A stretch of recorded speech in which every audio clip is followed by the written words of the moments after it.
तो hello friend, तो आप लोगों का मेरे यूट्यूब चैनल पर स्वागत है।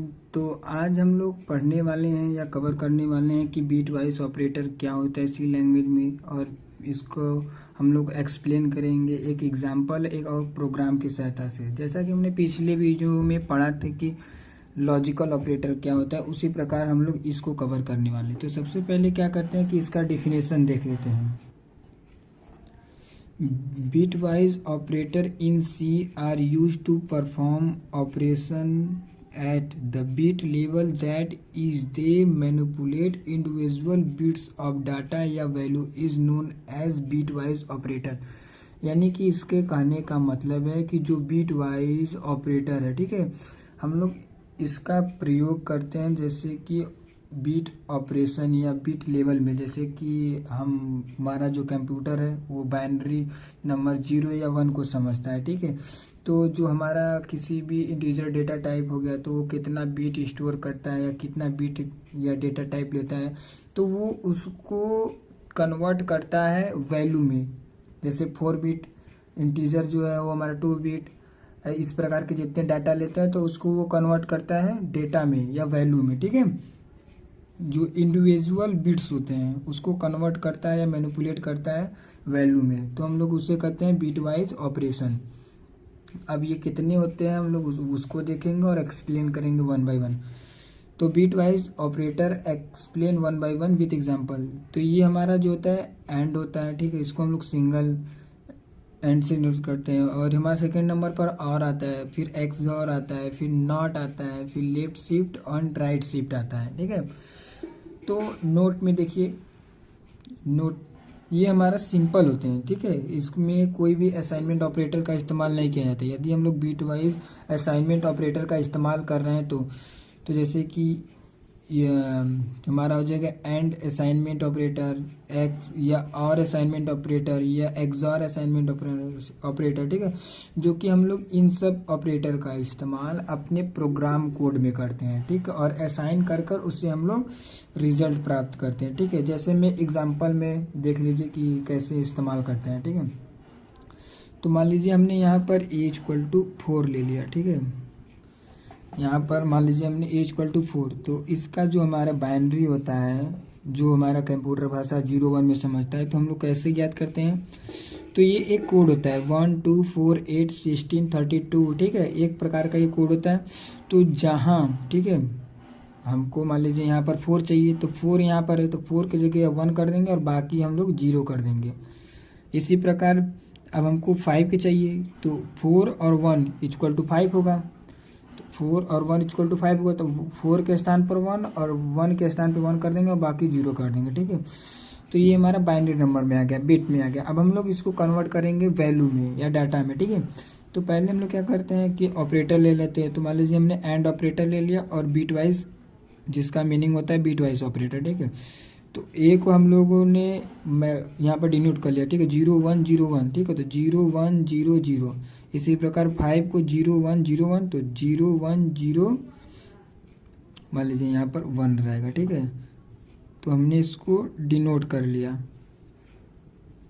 यहाँ पर 1 रहेगा और हमने इसको नोट्स कर लिया। अब हम लोग बीट वाइज ऑपरेटर में ए एंड बी करेंगे, ए और बी करेंगे और ए एक्सऑर आर करेंगे और देखेंगे कि इसका रिजल्ट कितना आता है, क्या आउटपुट आता है। तो मान लीजिए यदि हम लोग 0 0 ले रहे हैं, ठीक है, तो यदि हमारा जो कंडीशन है, यदि 0 का यानी मतलब कि फॉल्स, अगर ये भी फॉल्स है ये भी फॉल्स है तो हमको फॉल्स मिलेगा, और में भी हमको फॉल्स मिलेगा और एक्सऑर में भी फॉल्स मिलेगा, ठीक है। अब हम लोग देखेंगे सेकेंड नंबर बिटवाइज, और यदि एक जो ए है वो ट्रू रहेगा, बी का भी ट्रू रहेगा तो हमको ट्रू मिलेगा, ठीक है। और इसमें जो एक्सऑर है उसमें हमको 0 मिलेगा और आर वाले वैल्यू में हमको 1 मिलेगा। और जो अब हम लोग देखेंगे बीट वाइज एक्सऑर, यदि इसमें 0 0 फॉल्स दोनों है तो हमको फॉल्स मिलेगा, यानी कि तीनों में हमको फॉल्स मिलेगा। यदि हमारा जो कम्प्लीमेंट है, यदि उसमें यदि 0 है, ठीक है, तो हम a=0 है, b=1 है। यदि हमारा एक फॉल्स है एक ट्रू है तो हमको फॉल्स मिलेगा, और में हमको ट्रू मिलता है और एक्सऑर में हमको ट्रू मिलता है। तो सबसे पहले देखते हैं इसका शॉर्ट फॉर्म कैसे। यदि हमको ए एंड बी निकालना है तो हम लोग प्लस कर लेते हैं, ठीक है, ए और बी को प्लस कर लेते हैं। और अगर हमको ए या बी निकालना है, ए और बी, तो हम लोग यहाँ पर मल्टीप्लिकेशन करके निकालें। जैसे में ए 0 0 निकालेंगे तो 0 0 प्लस करेंगे तो 0 आएगा, ठीक है।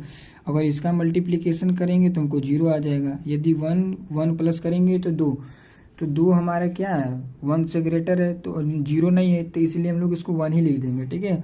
और इसको 1 1 गुणा करेंगे तो हमारा क्या आएगा, 1 ही आएगा। यदि 0 0 जुड़ेंगे तो 0 आएगा, 0 गुणा 0 करेंगे तो 0 आएगा, ठीक है।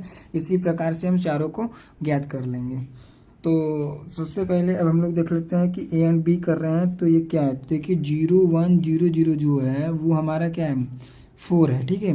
और ए एंड बी में देखिए जो हमारा है क्या कहते हैं, यहाँ पर 0 1 0 1, ठीक है। इसको हमने, हमारा यहाँ पर क्या है 5, और ये जो हमारा 0 0 0 1 है, ये हमारा 1 है, ठीक है। तो इसको हम लोग प्रोग्राम कोड की सहायता से देखेंगे कि क्या हमारा 4 5 1 आ रहा है। अगर ए एंड बी लिख रहे हैं या ए और बी का इस्तेमाल कर रहे हैं या ए एक्सॉर बी का अपने प्रोग्राम में इस्तेमाल कर रहे हैं, तो क्या हमारा आउटपुट 4 5 और 1 आता है। तो इसको हम लोग प्रोग्राम की सहायता से देखेंगे। ऑपरेटर उसको हम लोग प्रोग्राम की सहायता से एक्सप्लेन करने वाले हैं। तो सबसे पहले जो ये होता है, ये हमारा सी का सिंटेक्स होता है, और हम कोई भी लिखते हैं तो कोड हम अपने सी के मेन मेथड में लिखते हैं। तो पहले सबसे पहले क्या करते हैं कि हम लोग दो वैल्यू को डिक्लेयर कर दे रहे हैं। तो मान लीजिए इंट ए इक्वल टू 4 ले लिया और बी इक्वल टू यहाँ पर हमने 5 ले लिया, फिर सेमी कॉलन दे दिया, ठीक है। और वैल्यू को डिक्लेयर करने के बाद अब हम लोग प्रिंट करा रहे हैं, प्रिंट एफ कर ले रहे हैं, जिससे हमारा जो बिट वाइज ऑपरेटर एंड या और या एक्सआर को हम लोग एग्जीक्यूट कराएंगे। तो बिट वाइज ऑपरेटर नहीं, बिट वाइज मान लीजिए ए, बिट वाइज एंड, फिर यहाँ पर परसेंट डी, फिर यहाँ पर हम लोग कामा दे देंगे, फिर मान लीजिए ए और बी ऑपरेटर का इस्तेमाल या असाइनमेंट ऑपरेटर कर लेते हैं। फिर एक हम लोग प्रिंट एफ कर लेते हैं। हम लोग 3 का निकाल दे रहे हैं, बाकी आप लोग कर लीजिएगा जो ऑपरेटर होंगे, ठीक है। तो बिट वाइज और फिर परसेंट डी क्यों लगा रहे हैं, क्योंकि हम लोग को इंटीजर फॉर्मेट में चाहिए, इसलिए हम लोग परसेंट डी लगा दे रहे हैं। फिर यहाँ पर हम लोग सेमीकोलन दे देंगे, फिर ये हम लोग एक्सॉर का निकाल ले रहे हैं, बाकी आप 3 निकाल लीजिएगा।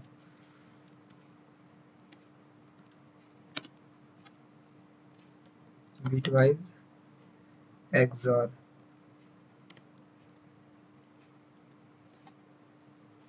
परसेंट डी, फिर यहाँ पर हम लोग स्लैश एन ले रहे हैं, फिर काम यहाँ पर कामा देकर ए, जो कि ये जो सिंबल होता है ये हमारा एक्सॉर का होता है, ये और का होता है, ये एंड का होता है, ठीक है। और हम लोग यहाँ पर नेक्स्ट लाइन के लिए स्लैश एन का इस्तेमाल कर रहे हैं, जिससे हमारा आउटपुट लाइन बाय लाइन आएगा। और यहाँ पर हम लोग कर्ली ब्रेसेस अरे सेमीकोलन दे दे रहे हैं।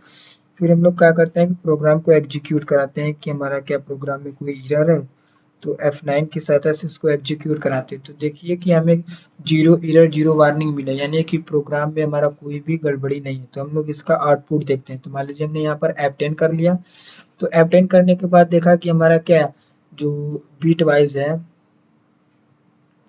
यहाँ देख लीजिए जो हमारा ये बीट वाइज एंड है वो हमारा 4 प्रिंट हुआ, ठीक है। और बीट वाइज आर जो है वो हमारा 5 प्रिंट हुआ, और बीट वाइज जो एक्सॉर है 1। जैसा कि हमने आपको एग्जांपल के साथ बताया था कि जो हमारा एंड है वो 4 आया और 5 आया और 1 आया, ठीक है। तो हमने उसको प्रोग्राम की सहायता से आपको एक्सप्लेन भी करा दिया। यदि वीडियो अच्छी लगी हो तो चैनल को लाइक एंड सब्सक्राइब जरूर करें। यदि आप चैनल पर नए हैं तो भी चैनल को सब्सक्राइब करें और अत्यधिक मात्रा में वीडियो को शेयर करें। यदि वीडियो अच्छी लगी हो तो चैनल को लाइक एंड सब्सक्राइब जरूर करें। धन्यवाद।